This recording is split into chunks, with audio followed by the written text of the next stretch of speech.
Hello again. My name is Steve Hillis, and this is one of the continuing series of tapes on Major Sociological Perspectives.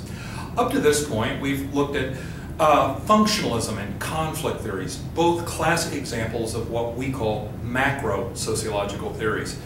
Top-down theories, big picture theories, theories that try to analyze and understand large-scale social phenomena, trends, patterns, explaining one in terms of others, analyzing how they all fit together and work together. Now, macro sociology theories like conflict theory and functionalism originally began in the 1800s in Europe. By the 1900s in the United States, you get a different approach to sociology. In this case, a micro-sociological approach to sociology, an approach that really focuses much more on small-scale social phenomena, small groups, everyday social interactions, all the things that we do with each other, fight, make love, study, work, and so forth. Well, the kind of social activity that you and I are all too familiar with. Sociologists at the University of Chicago in the early 1900s began to focus much more on studying territory that had been covered very heavily by social psychologists, but basically developing more sociological approaches. And eventually they were able to establish our own unique sociological approach to studying small-scale social activity and patterns, interactions, and so forth. And it spread from places like the University of Chicago, across the United States, and eventually around the world. Now, one individual deserves special consideration here, George Herbert Mead, who's generally considered the founding father of what we call symbolic interactionism.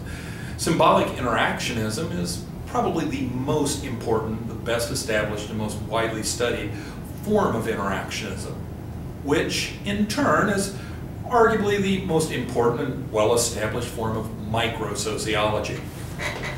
George Herbert Mead was trying to develop an entirely new approach to studying human social behavior. George Herbert Mead believed that human beings were fundamentally different than lower animals. What set us apart is our ability to think and interact using symbols, using language, using gestures, being able to communicate and coordinate our activity exactly because we could talk to each other, read each other, send signals to each other. We could actively interpret and perceive each other's intentions and meanings. In other words, we thought symbolically, which allowed us to engage in much more complex, abstract forms of behavior. We could construct social activity from the ground up. We could build society, one action, one interaction at a time. In fact, according to this perspective, society is little more than all of the various patterns of activity that all of us create and recreate every day when we get together with other people and do things together, when we, well, interact. This is a very bottom-up approach. Call it a grassroots approach. The idea is that human beings form groups, and in groups we interact with each other. In the process of doing that, we create society, we create culture. The social world emerges out of us in our day-to-day lives and the things we do with other people. Notice this is the exact opposite of a top-down approach. Again, bear in mind that everything we say about interactionism, the first thing you need to understand is that it is a form of micro-sociology. Well, George Herbert Mead called his approach symbolic interaction. Symbolic in order to emphasize the importance of things like language, symbols, gestures.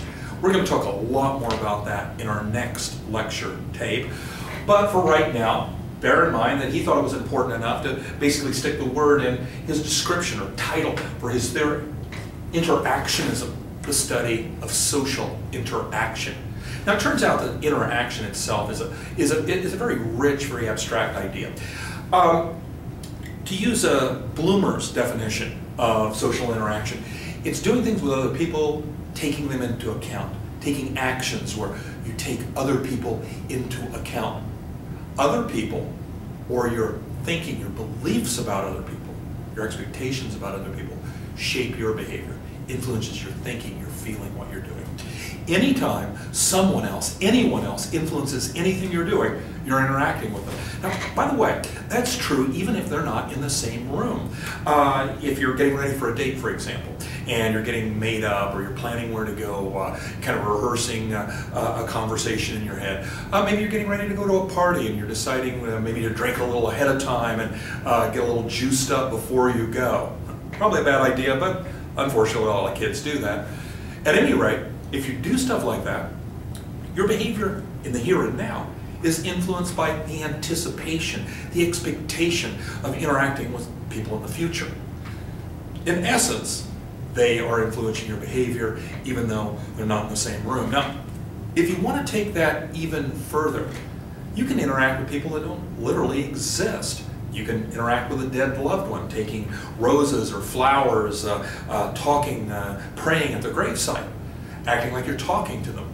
Well, in essence, they are influencing what you're doing. You're directing your actions, your thoughts, your feelings toward them, even though they're no longer in this mortal coil. And if you want to take it even farther, you can interact with people who never existed. It's fantasy characters, imaginary characters. Think of a little kid who's, I don't know, reads Spider-Man comic books, and he pretends to be Spider-Man, and he plays Spider-Man games with his friends. His friend is Dr. Octopus, and he's Spider-Man, and they have all these great battles with each other.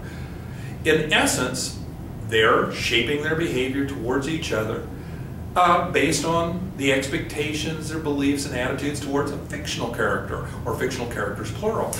In other words, their behavior is taking Spider-Man and Dr. Octopus into account. This is a very broad, very general, very abstract definition of social interaction, and frankly, it covers almost anything and everything that people do together, and sometimes even things that people do alone in private. It covers almost all human behavior, and certainly all human social behavior. So, George Herbert Mead wanted to create an approach to sociology that would basically study a very wide range of social behavior with a strong emphasis on the impact of language, symbols, and just more generally the fact that we actively interpret each other, ourselves, things around us in order to think, in order to act.